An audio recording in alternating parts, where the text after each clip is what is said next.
La antigua Roma o Roma antigua fue tanto la ciudad de Roma como el estado que ésta fundó en la antigüedad, en el siglo VIII a.C., y que luego decantaría en el Imperio Romano, el cual reinó durante más de 500 años.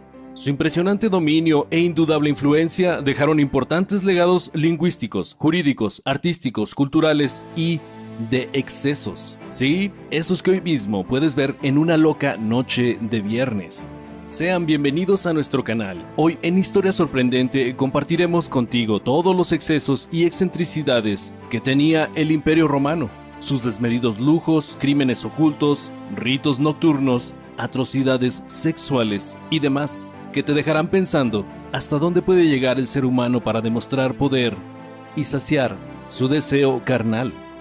Pero antes de comenzar por este viaje extravagante y lujurioso, no olvides suscribirte a nuestro canal, activar las notificaciones para mantenerte actualizado en todos tus conocimientos históricos. ¿Listos para lo que se viene? Ok, comencemos. Los banquetes romanos, el lugar del pecado. En la antigua ciudad romana y principalmente en su época imperial, era muy importante demostrar estatus y nivel para ciertos sectores poderosos. Tenían costumbres que rozaban lo extremo, innecesario y desagradable. Uno de los acontecimientos y espectáculos más famosos de la época, sin duda, eran los banquetes romanos de la burguesía. Si pudiéramos trasladarnos en el tiempo, aquí verías todos los excesos de la carne del ser humano en un solo lugar. Por supuesto, el alcohol era infaltable, y la bebida predilecta de los romanos para ese momento festivo y lujurioso era el vino. Curiosamente, la cerveza en estos banquetes lujosos no se consumía, ya que era una bebida que se asociaba a la plebe, por lo que aquí el vino se tomaba a niveles industriales. ¿Qué tanto? Pues al menos una botella por ciudadano. Hay que tener en cuenta que en aquellas épocas el vino tenía mucha más concentración y peligrosidad por su elevada dosis de alcohol, pero cuidado, no vayas a caminar inclinadamente o dar signos de borrachera, porque esto era considerado una vergüenza y eras expulsado rápidamente de la fiesta. Ah, pero eso era el alcohol. ¿Qué hay de las drogas? O mejor dicho, ¿qué drogas no había? Bueno, que estemos hablando de acontecimientos históricos no significa que esta gente no conociera las sustancias poderosas que podían conseguir y consumir para disfrutar más de la carne y hacer eternos esos momentos. Los romanos usaban una bebida a base de opio llamada vino crético para combatir el insomnio, y también el meconium de hojas de amapola, que era un poco menos potente. El opio se podía comprar en forma de pequeñas tabletas en puestos especializados en la mayoría de los mercados. Los vendedores de drogas ocupaban un área conocida como ceplacia. Este término se convirtió posteriormente en un sinónimo de sustancias prohibidas para las drogas, perfumes, aromas y brebajes que alteraban tu mente. Además, en aquellas épocas, muchos romanos que no soportaban más de la vida se aniquilaban a sí mismos con sobredosis de opio. Era muy común y la consideraban una muerte poco dolorosa. Pero regresemos a los banquetes romanos. ¿Querías asistir al espectáculo de los famosos y ver todas sus excentricidades? Bueno, no era tan fácil. Estos lugares eran reservados con anterioridad, sí, como cuando hoy compras una entrada anticipada por internet para ir al cine, a ver tu estreno favorito o la obra de teatro del momento, o ver a tu equipo de fútbol preferido. Nadie quería perdérselo, todo sucedía allí.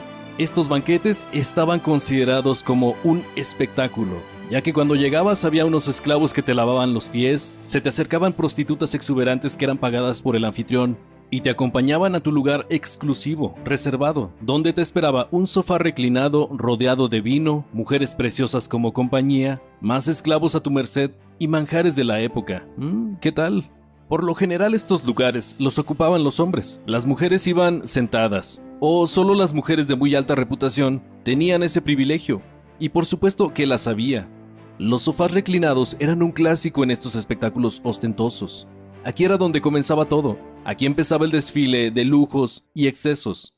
En estos sillones los romanos comían por lo general boca abajo. Sí, boca abajo, porque creían que ayudaba a una rápida digestión. No creo que la digestión funcione de esa manera, pero bueno. ¿Estás acomodado y bien atendido para escuchar un poco más de desenfreno? Ok, vamos para allá. Los gladiadores. Sí, infaltables. Sin duda en aquellas épocas, los gladiadores eran símbolo de poder, virilidad, fuerza, sexo y hasta veneración. Mientras los burgueses miraban cómo combatían a muerte, los invitados eran gentilmente agasajados por las prostitutas que eran pagadas por los anfitriones. ¿Te imaginas eso? Veamos, como si fueras a ver una velada de boxeo y se te acercara la mujer más hermosa del lugar mientras miras la pelea. Se sienta a tu lado y comienza a hablarte, coquetearte e incluso a besarte. Seguramente pensarás, ¿dónde está el truco? Y de pronto te das vuelta y ves al dueño de la casa que esboza una leve sonrisa mientras disfrutas de tu compañía que él mismo pagó por ti, alza su copa de vino y te dice salud. Pues sí, para los romanos eso era una demostración de poder y seguramente tú estarías de lo más agradecido.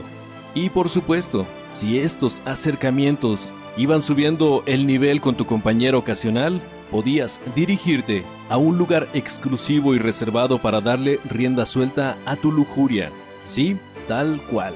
Como te decíamos, los romanos en cierto punto tenían una profunda admiración por los gladiadores, tanto así que, luego de cada batalla, algunas personas se peleaban para tomar el sudor del gladiador vencedor. Sí, es tan real como asqueroso. Lo contemplaban, miraban sus heridas y lamían sus cuerpos. Veneraban la transpiración de los luchadores porque creían que tenían poderes sanadores de virilidad y de fortaleza.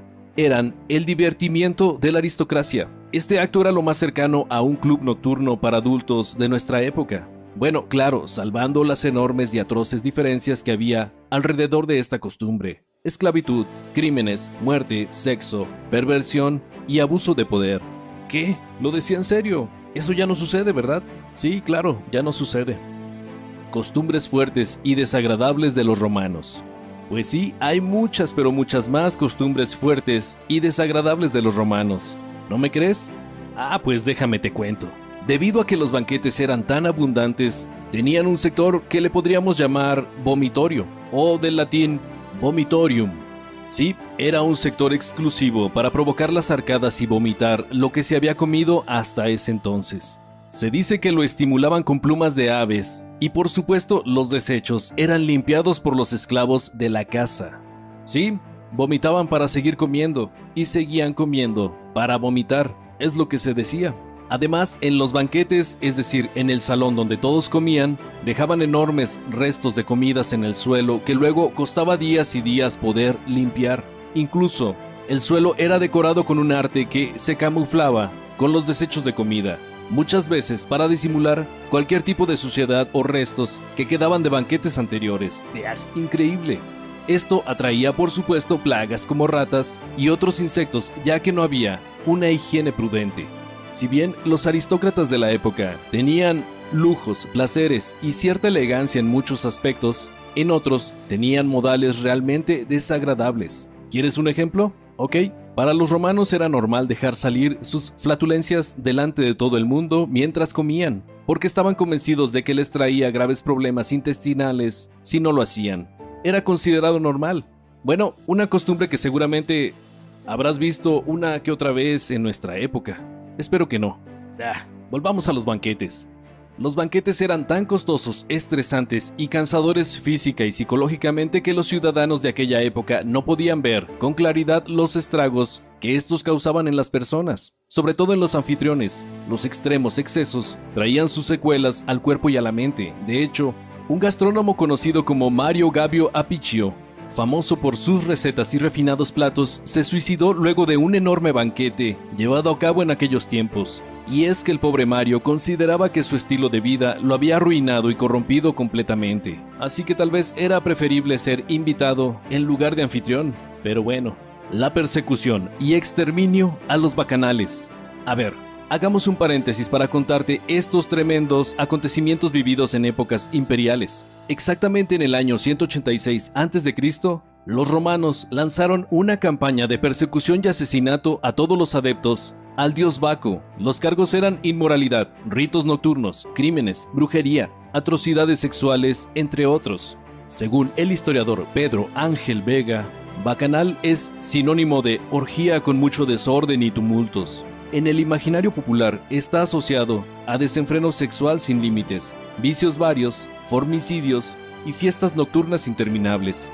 Los ritos de los bacanales se acostumbraban a mujeres semidesnudas danzando por los bosques con panderos y flautas con altas cantidades de vino en su organismo. ya que este era un símbolo del dios del vino y la fertilidad. Los hombres hacían extrañas formas con su cuerpo, una especie de contorsionismo, malabarismo y una libertad sexual avasallante. Sí, avasallante. A principios del siglo II a.C. vivía en Roma un joven llamado Ebuccio, perteneciente a la clase de los caballeros. Su padre muere heroicamente en guerra y entonces queda bajo la tutela de su madre. Esta contrae segundas nupcias y los nuevos tórtolos pasan a administrar los bienes del joven. Pero por supuesto, a su exclusiva conveniencia y antojos.